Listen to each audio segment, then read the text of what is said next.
नदी किनारे एक गांव था। एक नाविक नाव से गांव वालों को पार ले जाता और वहां से वापस लाता था।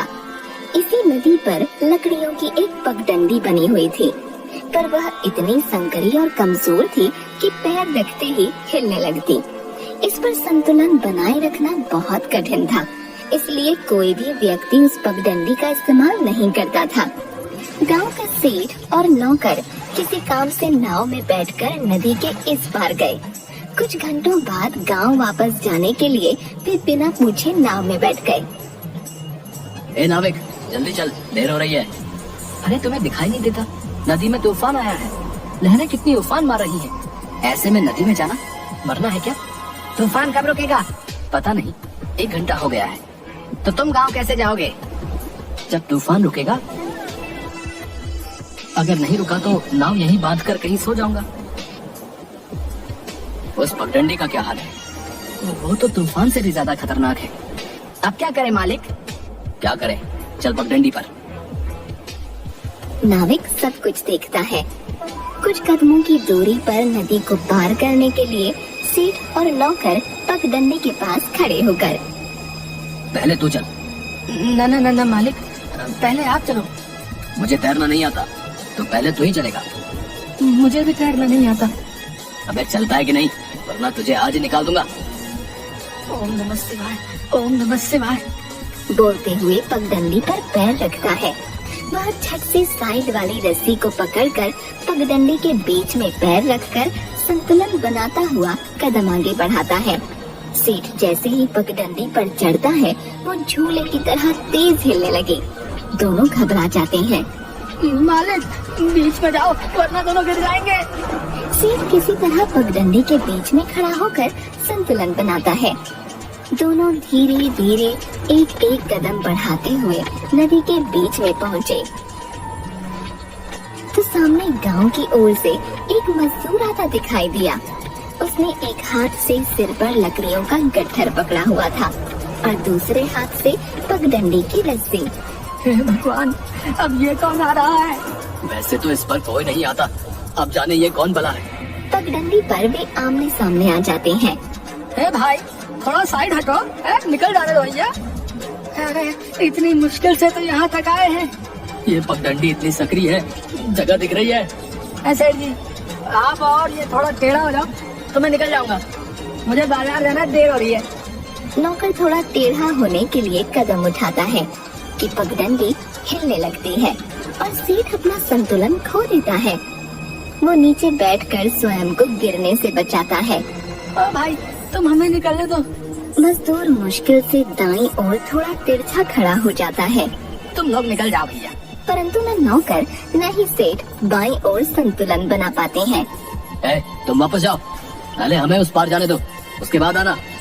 भैया, मुझे मेरी ये लकड़ियाँ कैसे भी उस पार ले जानी है, वरना मेरी मजदूरी मारी जाएगी भैया। हाँ, नदी के तूफान और तुम्हारे चक्कर में पहले देर हो रही भैया। देखो, बहस मत करो। अरे मेरी भी तो मजबूरी है, तो जान जोखिम में डालकर यहाँ से जा रहा हूँ। मालिक क्या करे? तुम लोग आगे नहीं चल पा रहे तो मेरे पीछे क्या आंखें लगी हैं जो मैं बोझ उठाकर वापस चला जाऊँ? है, अब हम ना आगे जा सकते हैं ना पीछे। सेठ समझ गया कि ये ऐसे नहीं जाएगा। अच्छा, ऐसा करो, तुम उल्टे कदम चलो। मैं नदी पार करके तुम्हें तुम्हारी मजदूरी जितने रुपए दे दूंगा। इससे न तुम्हें कोई हर्जा होगा और न हमें। लकड़हारे को बात जंच जाती है और वह एक एक करके कदम दर कदम पीछे चलता है। दूसरी ओर सेठ और नौकर आगे कदम बढ़ाते हुए नदी पार कर गांव की ओर आ जाते हैं। सेठ जी, रुपए दे दो। रुपए? कौन से रुपए? आप ही ने तो कहा था कि अगर मैं पीछे हटा तो। अरे चल चल, रुपए का पेड़ पर लगते हैं। सेठ, ये गलत है। सही गलत मुझे मत सिखा, नहीं मेरा समय बर्बाद कर। जा, जाकर अपना काम कर। ठीक है, तो मैं पंचायत करूँगा। हाँ तो कर ले पंचायत, किसने रोका है देख लूंगा। कहकर सेठ और नौकर वहाँ से चले जाते हैं। रास्ते में नौकर सेठ से पंचायत के बारे में कहता है। मालिक, अगर इसने सच में पंचायत बुला ली तो? बुलाने दे, मैं सेठ हूँ, वो भी अमीर, कौन मेरे खिलाफ फैसला देगा? थोड़ी देर में सेठ और उसके नौकर को पंचायत से बुलावा आता है। पंचों के साथ गांव वाले भी थे। ये भी आ गया, लगता है नदी का तूफान थम गया। हाँ भाई, सेठ, ये मजदूर कह रहा है कि तुमने इसे नदी की पगडंडी से उल्टे पांव वापस जाने के लिए रुपए देने का वादा किया था, पर दिया नहीं है। क्या ये बात सही है? नहीं, ये झूठ बोल रहा है। मैं भला ऐसा वादा क्यों करने लगा? तुम बोलो, सच क्या है? मैं क्या बोलूं, मुझे थोड़ा कम सुनाई देता है, तो मैंने किसी बात पर ध्यान नहीं दिया। सेठ झूठ बोल रहा है, ये अपनी बात से मुकर गया है। क्या तुम अपनी बात सच साबित कर सकते हो? हाँ, ये नाविक भी वही था, इससे पूछ लो। सरपंच जी, मैं वही था। आज नदी में तूफान आने के कारण दूसरी ओर रुका हुआ था। मैंने मजदूर को पगडंडी से वापस लौटते हुए और सेठ को चिल्लाते हुए देखा था। ये नाविक इसके साथ मिला हुआ है। इन दोनों ने मिलकर मेरे खिलाफ पंचायत बुलाई है। मजदूर कुछ क्षण चुप रहता है। तुम्हें कुछ और कहना है? आज पगडंडी पर कौन कौन गया है? उसके आसपास भी कोई नहीं जाता।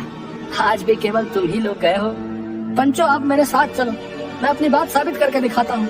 मजदूर सभी को नदी किनारे ले जाता है। वहाँ पगडंडी से थोड़ी दूरी पर वे रुक जाते हैं। पंचो, आप मेरी, सेठ और उसके नौकर की चप्पलें लेकर पगडंडी के किनारे रेत पर बने पैरों के निशान को नापिए। एक आदमी तीनों की चप्पलें लेकर निशानों पर रखता है। ये तुम तीनों के पैरों के निशान हैं। अब आप दूसरी ओर चलिए। पंचो, ये ऐसे ही समय बर्बाद कर रहा है, इसे अपनी बात रखने दो। सब नाव में बैठकर दूसरी ओर जाते हैं। एक आदमी पगडंडी के पास पड़ी रेत पर पड़े निशानों को चप्पलों से नाप कर कहता है।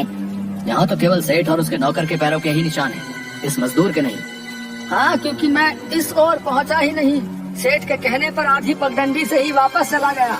तो सीधी सी बात है, कोई जान जोखिम में डालकर आधे रास्ते से वापस क्यों जाएगा? तुमने कुछ तो कहा होगा इससे। झूठ बोलने से या मुकरने से कोई फायदा नहीं। अब इसे इसके रुपए दे दो। मैं कोई रुपए नहीं दूंगा और न ही इस पंचायत का फैसला मानूंगा। कर लो तुम्हें जो करना है। सेठ, सोच समझ कर बोलो, शायद तुम्हें पंचायत की ताकत पता नहीं है। सेठ उनकी बातें अनसुनी करके नौकर के साथ वहाँ से चला जाता है। 3-4 दिन तक सेठ का काम ठप पड़ा रहा। उसने सामान बाहर खुले में रखा देखा तो गुस्से में नौकर से पूछा, बारिश का मौसम है? अब तक सामान गोदाम में क्यों नहीं रखवाया? मजदूर नहीं आए। नहीं आए का क्या मतलब?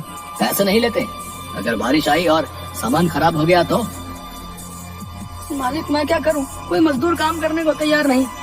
पंचायत ने मना किया होगा। सेठ को फिर किसी काम से नदी के उस पार जाना था।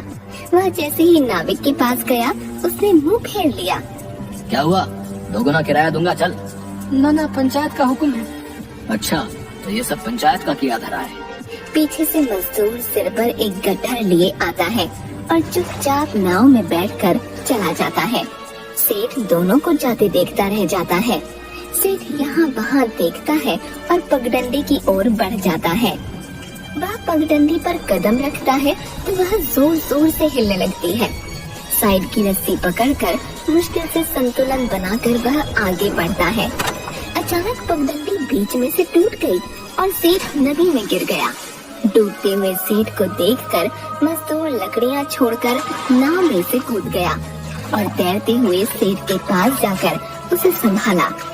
पीछे से नाविक भी नाव लेकर आ गया। दोनों ने सेठ को नाव में बिठाकर किनारे पहुंचाया।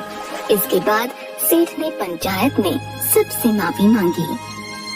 पंचो, मुझे माफ कर दो, मैं पंचायत की ताकत समझ गया हूँ। सेठ, तुम धन के लालच में अंधे हो चले थे। जिसके साथ तुमने छल किया, आज उसी ने तुम्हारी जान बचाई। भाई, मुझे माफ कर दो, मुझे अपनी गलती का एहसास हो गया है।